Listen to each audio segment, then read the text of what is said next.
किया गया। तो ब्रह्मा के द्वारा अपने आप पे फिर मानस पुत्र नारद को उपदेश किया। नारद जी महाराज ने वही श्रीमद् भागवत महापुराण की कथा व्यास जी महाराज को प्रदान की और व्यास जी महाराज ने फिर अपने पुत्र सुखदेव जी महाराज को, और वही सुखदेव जी महाराज राजा परीक्षित को कथा सुना रहे हैं, जिनको 7 दिन का साप लगा। बड़े बड़े संतों की होगी जुटान, बाबाओं द्वारा दिखाई जाएगी चमत्कार। नमस्कार, टाइम फैक्ट्स न्यूज में आपका स्वागत है। मैं हूं प्रतिमा भारद्वाज और आप देख रहे हैं टाइम फैक्ट्स न्यूज। राजपुर प्रखंड के पिपराढ़ में हो रहे चतुर्मास यज्ञ में श्रद्धालुओं के काफी भीड़ हो सकती है। वैसे महाराज जी से हम जानना चाहेंगे कि आने वाले श्रद्धालुओं के लिए यहाँ कैसी व्यवस्था है। को लेकर तरह तरह की चर्चाएं हो रही हैं, तो आप विधि व्यवस्था के बारे में क्या बताएंगे? उस समय तो सारी व्यवस्थाएं अच्छी हो जाएं। लोगों का कहना है कि धीरेन्द्र शास्त्री आएंगे तो भीड़ कैसे आप भीड़ पर काबू पा सकते हैं? प्रयास किया जाएगा कि अच्छी से अच्छी व्यवस्था हो, इसलिए हर जगह पार्किंग की अलग व्यवस्थाएं हों। इधर गाड़ियां नहीं आएंगी, लोग ही आएंगे बस। कमल वाले बाबा को लेकर सवाल भी उठ रहा है कि कहीं और लोगों का वीआईपी के तहत व्यवस्था किया गया, बाकी लोगों को इस तरह नॉर्मल व्यवस्था। बाबा ऐसा कुछ मानते हैं, हम तो स्वयं सामने थे, तो हम कहते भी कि भाई इनको पहले देख लिया, जाने ही नहीं। उनके सामने ऐसी कोई चर्चा नहीं है, और वो स्वयं उनकी देवी जी की जो कृपा होगी, वो जिधर चाहे उधर जाते थे। कहा जाए इधर चलो तो उधर चले जाते थे। उनके यहाँ कोई वीआईपी है ही नहीं, और वाकई में कुछ लोग ठीक भी हुए हैं। हमारे सामने स्वयं 4 लोग ठीक हुए।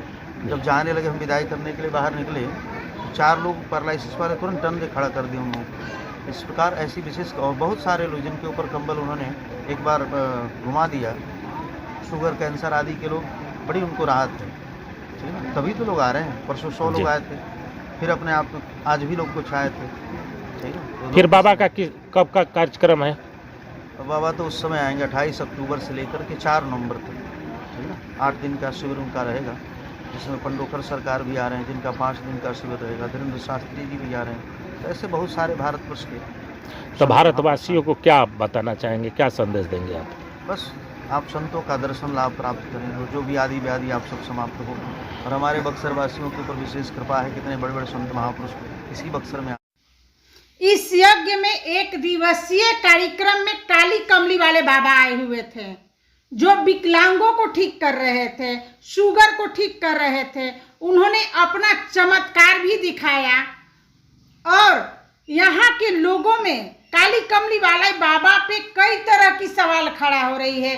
कोई कह रहा है कि पैसा लेकर के इलाज हो रहा है, कोई कह रहा है कि वीआईपी इलाज हो रहा है। तो इस चीज के जानने के लिए आज हमारे साथ है इस क्षेत्र के जाने माने चर्चित समाज सेवी पूर्व मुखिया सत्येंद्र सिंह। तो हम इनसे जानना चाहेंगे कि आखिर इस तरह की कयास लगाई जा रही है, क्या ये सही है? भैया ये बताइए, जब कमली वाले बाबा है तो कई तरह से सवाल यहाँ उठाया जा रहा है कि पैसा लेकर इलाज किया जा रहा है, वीआईपी ट्रीटमेंट के द्वारा अंदर में इलाज किया जा रहा है, क्या अपना कहना चाहेंगे? दोनों जो आरोप लग रहा है, एक तो वीआईपी व्यवस्था यहाँ ट्रीटमेंट के लिए नहीं थी। बैठे थे लोग, जिले के जो सम्मानित लोग आए थे वहाँ, इधर में बैठे थे लोग, इधर भी बैठे थे, इधर भी बैठे थे। हाँ, कमली वाले बाबा इधर जाकर के इलाज कर रहे थे। उसमें वीआईपी ट्रीटमेंट कहीं नहीं होता था। उन्होंने कहा कि हमारा जो मंत्र है, जो माता जी ने हमको शक्ति दी है, वो हमारा मंत्र इस चाली के बाहर जो बैठेगा वहीं जिसका इलाज करेंगे, वही मंत्र हमारा काम करेगा जी। तो फिर भीतर अंदर वीआईपी इलाज का तो कोई सवाल ही नहीं उठता इस स्थिति में जी। तो भीतर कोई व्यवस्था इलाज के लिए नहीं थी। ऐसा था कि महात्मा जी जब थक करके बाहर से जब आते थे, अंदर जा करके बैठते थे, तो 2-4 जो यहाँ व्यवस्थापक मंडल के लोग थे, वो दौड़ करके जाते थे कि भाई महाराज जी को क्या दिक्कत, क्या चाहिए भाई। नए आए थे हम लोग को भी जानकारी नहीं था क्या उनको चाहिए भाई, इलाज करके आ रहे हैं तो क्या उन आवश्यकता है उनको। तो वहीं 2-4 लोग जाते थे, तो लोगों को लगता है अरे भाई लोग गए हमें लगता है इलाज कराने के लिए, अंदर किसी का इलाज नहीं हो रहा। इलाज में शायद टिकट भी लग रहा था। हाँ, दूसरा, हाँ, एक ये भी हमारे संज्ञान में आई है बात। वो उसी दिन शाम को कुछ लोग बताए कि ऐसे ऐसे रूमर उठ रहा है।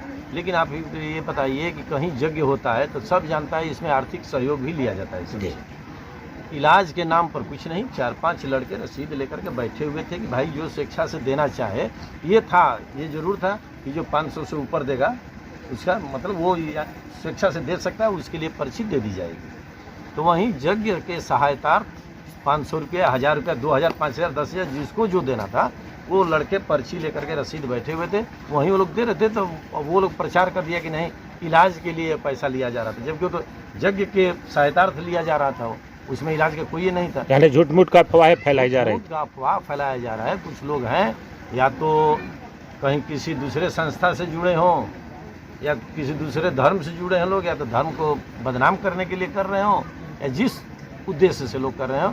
यहाँ दोनों बातें गलत थी। न वीआईपी इलाज हो रहा था और न इलाज के नाम पर, कमले वाला बाबा के इलाज के नाम पर किसी से ये राशि वसूली।